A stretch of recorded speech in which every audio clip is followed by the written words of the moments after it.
ராதே கிருஷ்ணா. என் cousin Chittoor Radha tuition teacher அவர்களின் மாலை நேர tiffin item sabudana khichdi.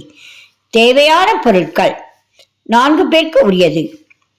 1/2 kilo ஜவ்வரிசி 1 மணி நேரம் ஊற வைத்து வடிகட்டி 6 மணி நேரம் மூடி வைக்கவும்.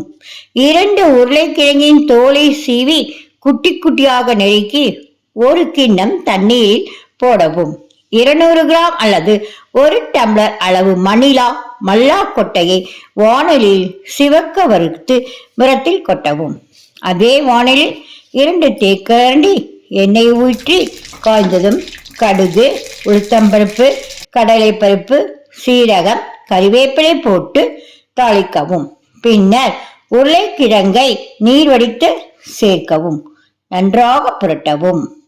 மஞ்சள் தூள் 2 ஸ்பூன் அளவு சேர்க்கவும். பின்னர் பெருங்காய தூவி கலக்கவும். அடுப்பை சிம்மில் வைக்கவும். நன்றாக புரட்டவும். மல்லா கொட்டையை தேய்த்து தோலை புடைத்து எடுத்து மிக்சியில் மல்லாக்கொட்டை, உப்பு, பச்சை மிளகாய், கறிவேப்பிலை போட்டு அரைக்கவும். இதுதான் விடுது.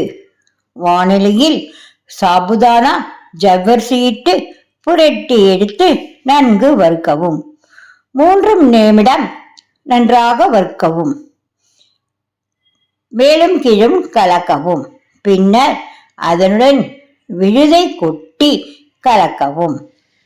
சாபுதானா கிச்சடி ரெடி.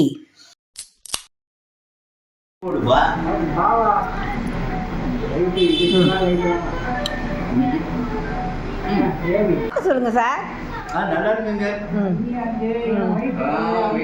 பல்லில்லாதவருக்கு சாபுதானாவை வெந்நீரில் ஊற வைப்பது சிறந்தது.